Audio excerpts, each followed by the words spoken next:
अवकाळी पाऊस गारपिटीने वर्ध्याच्या हिंगणघाट तालुक्यातील अलीपूर शिवारात पीक उद्ध्वस्त झालंय। गारांच्या तडाख्याने टरबूज, डांगर तसंच इतर फळ, भाजीपाला, उन्हाळी पिकांचं मोठ्या प्रमाणात नुकसान झालंय। विदर्भातल्या वर्धा जिल्ह्यामध्ये जर पाहिलं तर वर्धा जिल्ह्यात गेल्या सततच्या 3 दिवसात सतत गारपीट झालं, पाऊस झाला आणि यात शेतकऱ्यांचं फार मोठं नुकसान झालं।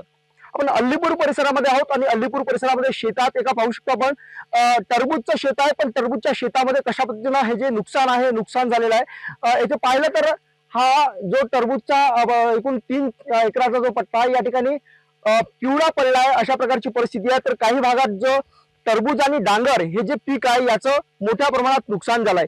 त्याशिवाय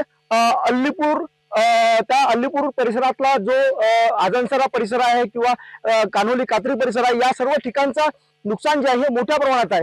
वर्धा जिल्ह्याचा विचार केला तर वर्धा जिल्ह्यामध्ये सेलू, देवडी, कारंजा, आष्टी, आर्वी आणि हिंगणघाट या सर्व तालुक्यामध्ये पाऊस झाला, गारपीट झालं आणि त्याचं नुकसानही मोठ्या प्रमाणात झालं। मग यामध्ये भाजीपाला पीक जो आहे, हा भाजीपाला पीक सुद्धा या शेतकऱ्याचं हरवलेलं आहे। त्यामध्ये टमाटर असेल किंवा इतर जे पीक आहेत, संत्र्याचं नुकसान जर पाहिलं तर आर्वी मध्ये मोठ्या प्रमाणात दिसून येतं।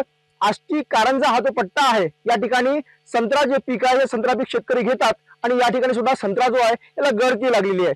नेमका या संपूर्ण पिकाच्या नुकसानीचा अंदाज जर पाहिला तर तो मोठ्या प्रमाणात येऊ शकतो, पण याकडे लक्ष देणारे प्रशासकीय यंत्रणा जी आहे ती तोकडी पडते का?